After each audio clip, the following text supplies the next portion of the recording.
Hello, YouTube world. I want to speak a little bit about the rioting, the looting, the protesting that's going on with Black Lives Matter, and really this artificial fake race war that's been manufactured by the global elites and the NWO, and kind of just the massive psychological warfare that's going on in this country right now. So I'm going to lead off with a clip from Tucker Carlson's show. A couple of weeks ago, Governor Andy Beshear of Kentucky announced plans to bring universal health insurance to his state, but not for all citizens, just for people with the right skin color. Everyone else would pay, but only certain ethnic groups would benefit. Andy Beshear is still in office tonight. No one has tried to impeach him for suggesting this, because ideas like this are everywhere now. They're totally unchallenged. This is the most divisive possible way to run a country.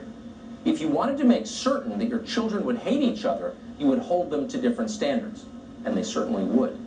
There is a reason that racial tension is rising in this country. It's by design. But race is not the only dividing line. The coronavirus lockdowns have nothing to do with race, with white or black, thank God. They're probably the only thing in America right now that doesn't. Quarantines are instead scientific. They're purely a matter of public health. That's what they told us, and we believe them. We sat passively as they destroyed our country's economy, as they indicted Americans for trying to make a living.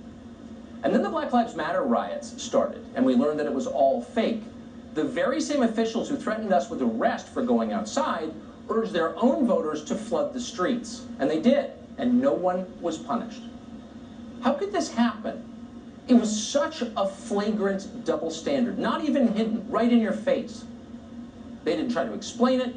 They didn't bother to justify it. Why? Anyone familiar with totalitarian regimes can tell you exactly why and what's going on. This is ritual humiliation. Forcing people to accept mistreatment is a time-tested way to subdue them. Of course we're not treating you fairly, they're telling us. You don't deserve fairness. You deserve what you get.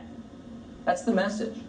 And after a while, the population accepts this. Some believe it. They blame themselves. That's the goal.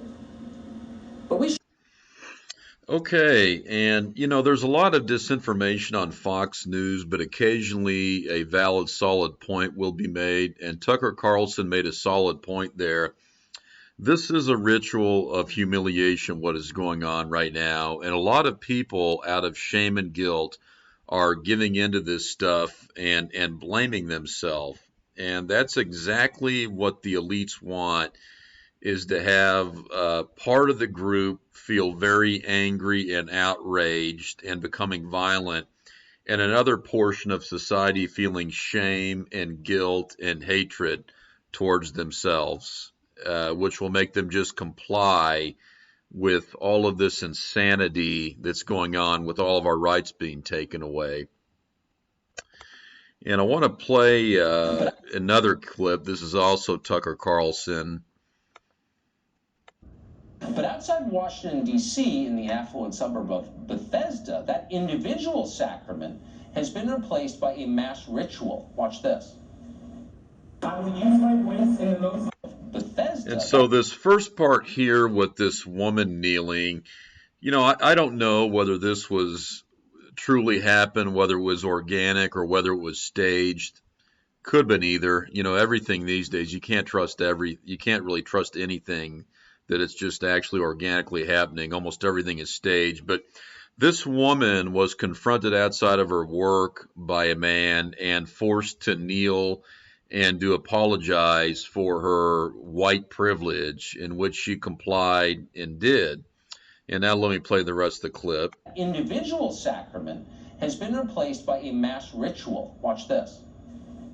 I will use my voice in the most uplifting way possible. I will use my voice in the most uplifting way possible. And do everything in my power to educate my community. And do everything in my power to educate my community. So this is a religion, obviously. That's the liturgy. That's their Nicene Creed. What's it about? Is this religion about atonement and forgiveness and reconciliation? No, it's not. It's about dominance and submission, degradation, humiliation. In my power to educate And my community.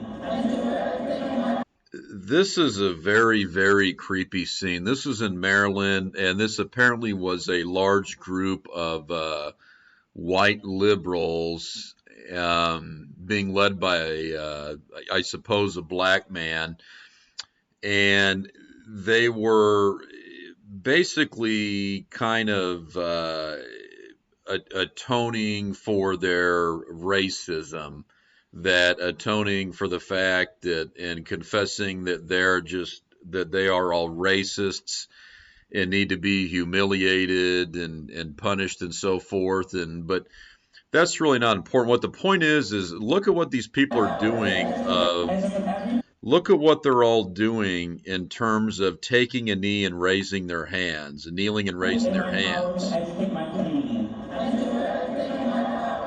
And when you're kneeling and raising your hands, this is worship. When you are on your knees, kneeling, raising your hands, and reciting like this is worship.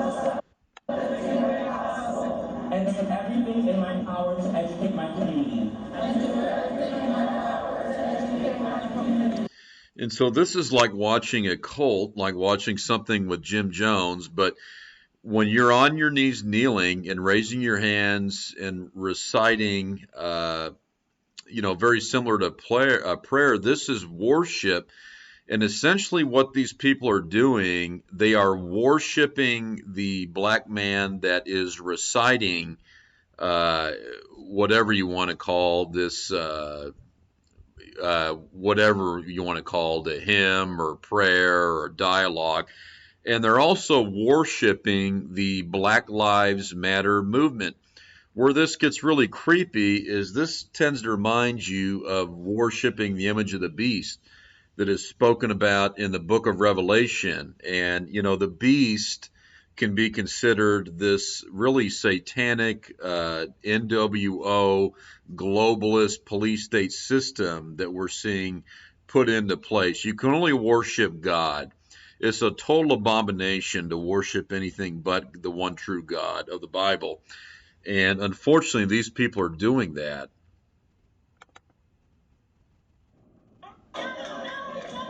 And moving on to this next clip with this same theme of humiliation and shame and guilt.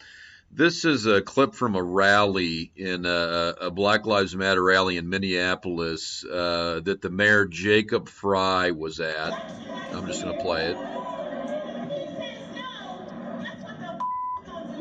Yes or no, will you commit to defunding Minneapolis Police Department? What am I saying? We don't want no more police. Is that clear?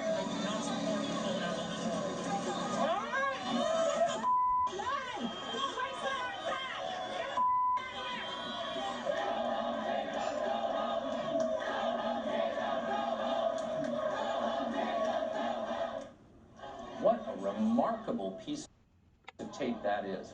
Has a big city mayor in this country ever been more thoroughly humiliated? Get the F out of here, she screams. Go! Well, the correct answer to that, needless to say, is up yours, lady. I'm not going anywhere. I run this city. Do you doubt that the entire crowd would have cheered Jacob Fry if he'd said that?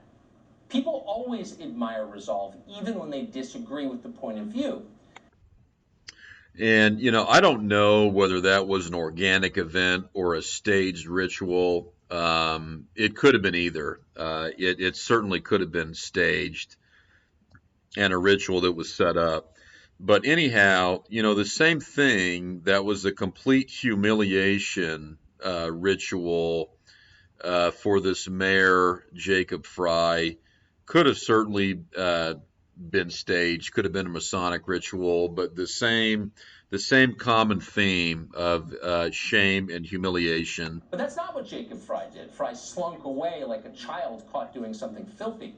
The most telling moment, though, came just before that, when the woman in sunglasses threatened to defeat the mayor in the next election.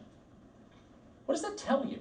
It tells you that Black Lives Matter is, in fact, a political party, maybe the strongest political party in the United States as of tonight. Its members believe they can reshape this country, and so far, they're proving to be right.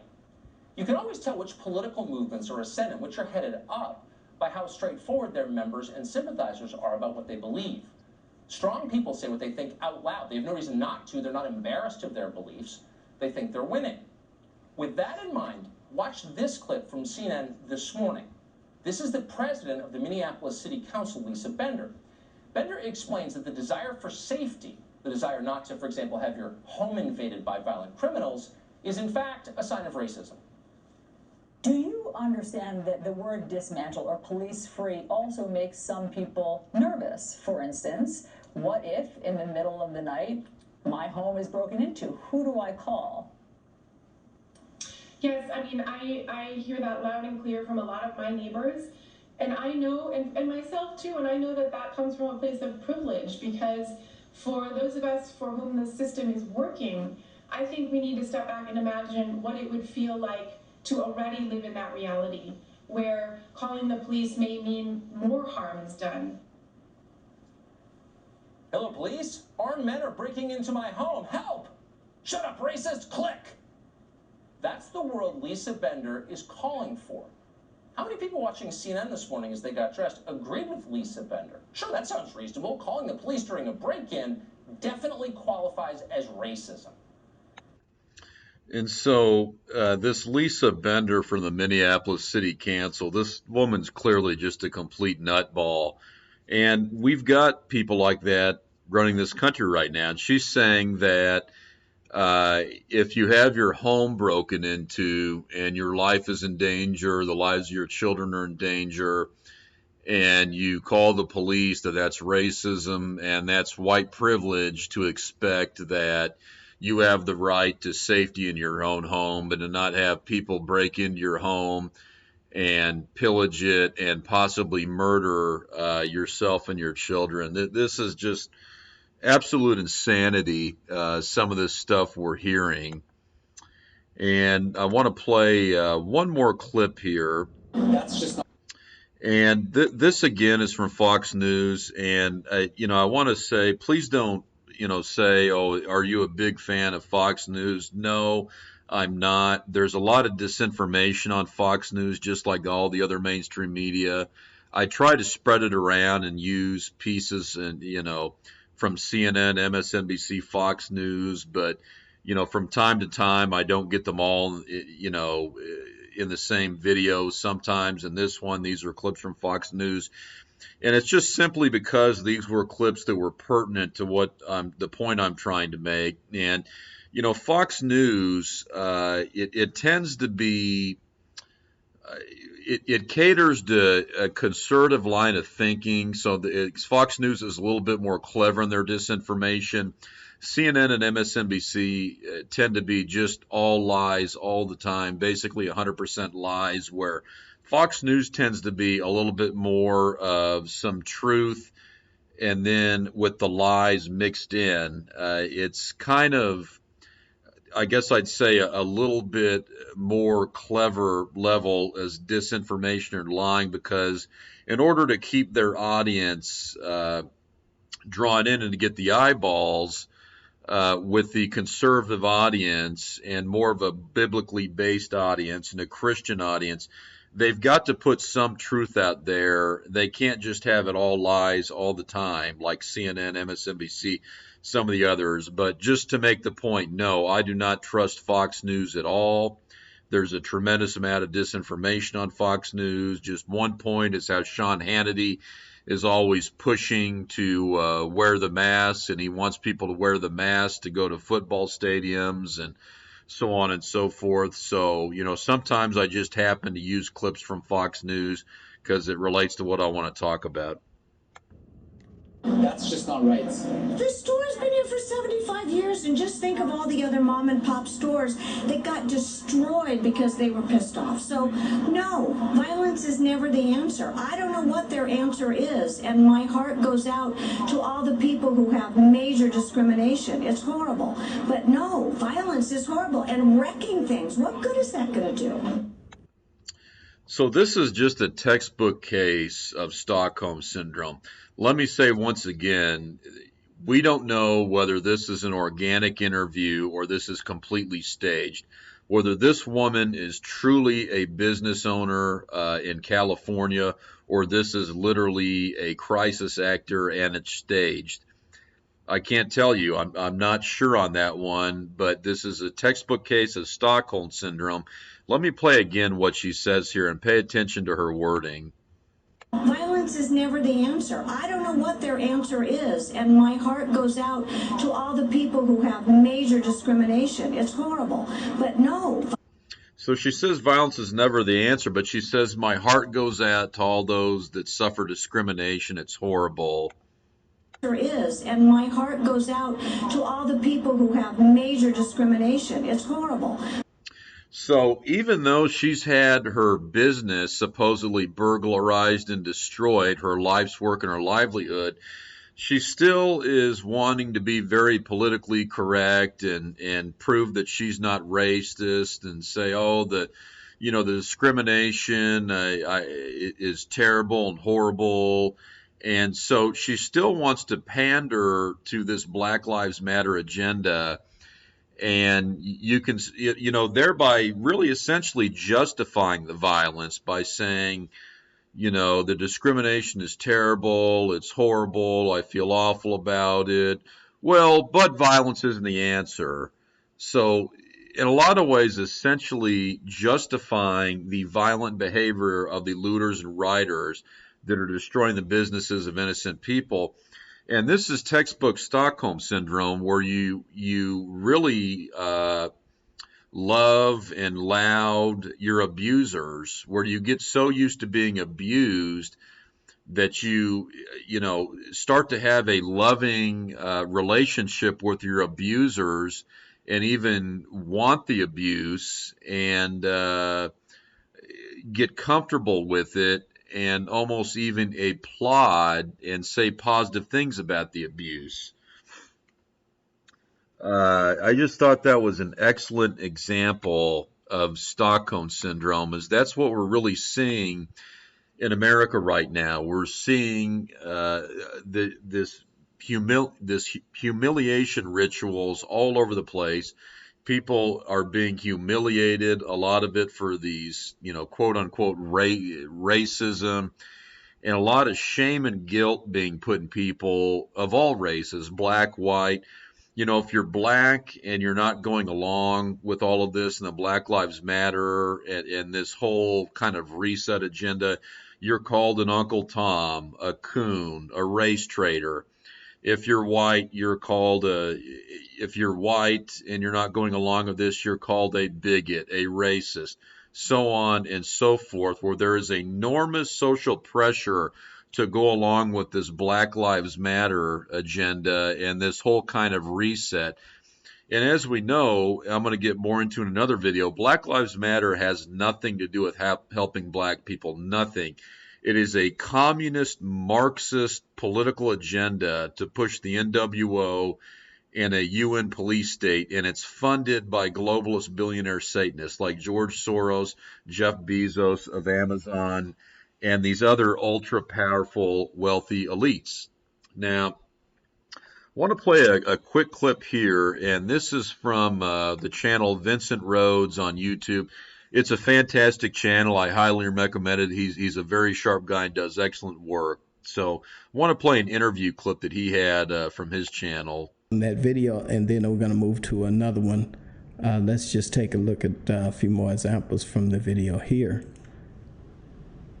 Look at this. Once in a lifetime shit, man. We burnt down a police station. We ran the police off. The police was up here. We ran them off. It's about time, man. Everybody stand up, man. We here, man. Minneapolis 2020. This shit is in history. We gonna make history books with this shit, man. Period. And don't fight each other. This is us versus them. Hands down. Period. Style of policing with a new style of... Everybody stand up, man. We here, man. Minneapolis 2020. This shit is in history. We gonna make history books with this shit, man. It's inbuilt now. Off. The police was up here. We ran them off. It's about time, man. Everybody stand up, man. We here, man. Minneapolis 2020. This shit is in history. We gonna make history books with this shit, man. Period. and don't fight each other. This is us versus them. And I apologize for the language on that. And as Vincent Rhodes dubs in here, this is us versus them Hegelian dialectic. This is problem, reaction, solution, and it's very sad to see this man here that is being interviewed is being used, and he's a complete pawn and he doesn't know it, where you can tell in his mind he believes his heart is in the right place, that he's really kind of fighting against the injustices in this country, and that he's kind of sticking up for the common man against the establishment. But sadly, that's not at all what's happening. He's being used as a pawn, and you can see the pride that he has in thinking that this is a real victory for the people, burning down this police precinct. What he doesn't realize is that the elites purposely let that happen. It was a psychological ploy. They want to give these rioters and looters the illusion of power to actually make them believe they're making a difference in fighting the good fight for the common people. And that's not the case at all. What they're actually doing is more and more helping to destroy the lives of the common people, to help strengthen and give more power to the global elites, and to help build this NWA satanic system. It's very sad to see. Sadly, a lot of ignorant people in this Black Lives Matter movement are being used. They're like pawns on a chessboard, and they don't know it. In their mind, they think that they're doing something very noble and good, but they've been deceived, and they're just pawns of these NWO elitists.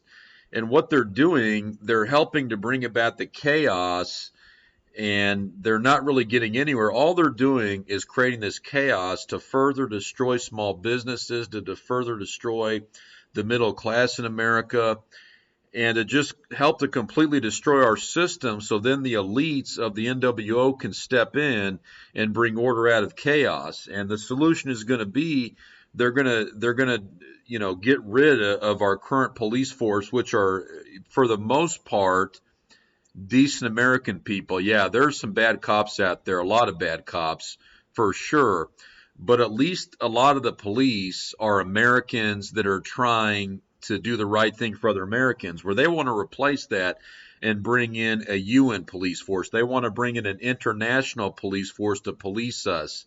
And you can't imagine how much worse that's going to be than being policed by Americans, your own people. Another part of this, besides a UN police force, they want to set up this technocratically controlled society where we've got surveillance cameras absolutely everywhere, where we're microchipped, where we're tracked on our cell phone, the contact tracing, all this. So sadly, a lot of these people, are being completely deceived. They're out in the streets rioting and looting. They think they're fighting the system, but what they're doing is building up the global NWO police state system. And it's what George Soros or Henry Kissinger would call the useful idiots, sadly. And those are the people that they're using to create this chaos so they can bring order out of chaos. And, what they're really doing with this Black Lives Matter scenario, it's really clever. They're doing several things. First off, they're channeling all the anger from the coronavirus lockdown into the Black Lives Matter and this fake race war. So I think a lot of people, they don't even know that they're actually very upset and angered because of this lockdown and the coronavirus lies and all of the lies, and that we've all been caged like animals. But they've taken and swayed all that anger and channeled it into this race war to create chaos and destruction.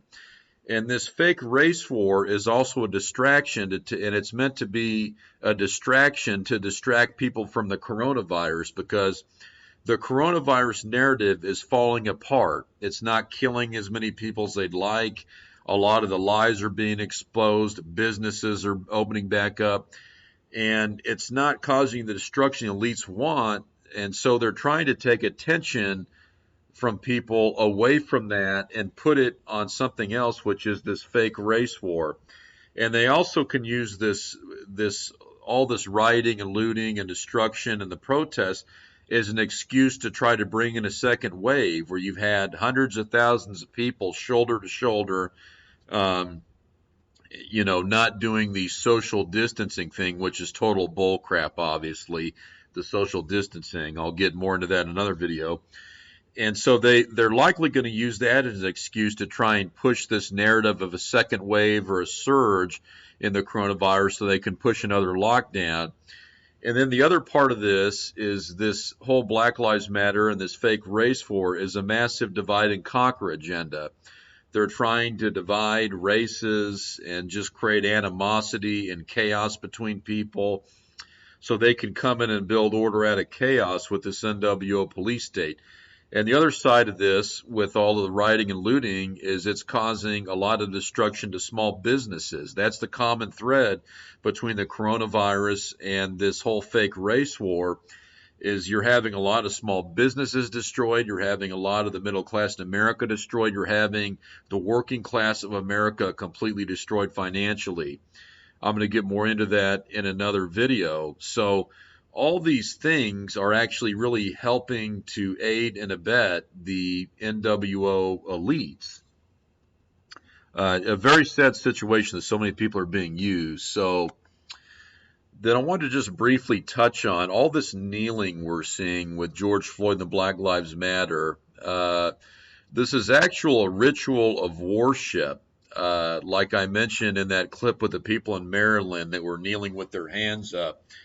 And this is Zach Hubbard, Gematria Effect News, and he talks a little bit about this, how this is a Hiram Abif ritual, and it's a Masonic ritual that when you take the one knee, this is called genuflecting, and to bend the knee or touch one knee to the floor or ground, as in worship, this is genuflection, and it's to be servilely respectful or deferential or grovel.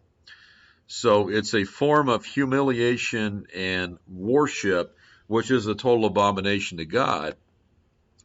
So just kind of to close, Satan, at the end of the day, the NWO globalist elites are behind all this Black Lives Matter, but who's really behind it and way above them is Satan. And this is an agenda from the pits of hell. And something we need to remember, 2 Corinthians chapter 11, and no marvel, for Satan himself is transformed into an angel of light. Therefore, it is no great thing if his ministers also be transformed as the ministers of righteousness, whose end shall be according to their works. So Satan is transformed an angel of light. Satan makes himself appear very different than what he is. This is how he seduced Eve in the Garden of Eden. Satan will make himself look like something that is very appealing and righteous and good. And the Black Lives Matter, on the surface, it looks very appealing and righteous and good, because who doesn't want better lives for Black Americans? Who doesn't want more equality and true justice? But the truth is, Black Lives Matter, it has nothing to do with improving the lives of Black people. It's actually going to completely destroy the lives of Black people. And we already see some of that with the businesses of many Black families are being completely destroyed, and Black communities are completely being destroyed through these riots. So the same thing with the ministers of Satan, all those people that, whether it be Antifa, military, globalists that are orchestrating and planning these riots, they make themselves appear to be something that they're not, like this is a good and righteous agenda, when it is actually very, very evil. And I want to close with this. Something to keep in mind, all the people that are kneeling and groveling, that are just overwhelmed by the shame and guilt and are just giving into this. Revelation 21:8 says, "But the fearful and unbelieving and the abominable and murderers and whoremongers and sorcerers and idolaters and all liars shall have their part in the lake which burneth with fire and brimstone," which is the second death. Pay attention to this one here, but the fearful, but the fearful. This reminds me so much of what we have seen with this coronavirus situation, of the people that are so fearful. They're locked in their home. They're afraid to go anywhere. They're even driving in their car wearing a mask and gloves. They're just so fearful of this coronavirus, and just abide with everything the government and the media tells them, all the lies. And the same thing with all these people that are kneeling for the Black Lives Matter. They're just so fearful and so filled with shame and guilt and self-hatred, and they're so humiliated that they're just bending and complying to the will fully of the beast system. And the Bible warns us about that. The Bible says the righteous are bold as lions. They don't fear. And the righteous, they know that we are to only worship God. That you're not to take a knee and worship anything but God. And I say that as well for myself. I will never take a knee and worship a man. You'll have to kill me first. I take a knee and I worship only God, the Father and the Lord Jesus Christ. So I just want to encourage you, don't get caught up in all these psychological games, the psychological warfare. Don't take the bait. Don't fall for it. Don't fall for all the coronavirus lies. Don't fall for this fake race war. Seek God and seek the truth which is in the Bible. I just really encourage you, if you haven't given your life to Jesus Christ, please do so now. Ask him to forgive you of your sins and to guide you in your life. And God bless everyone. Have a wonderful day.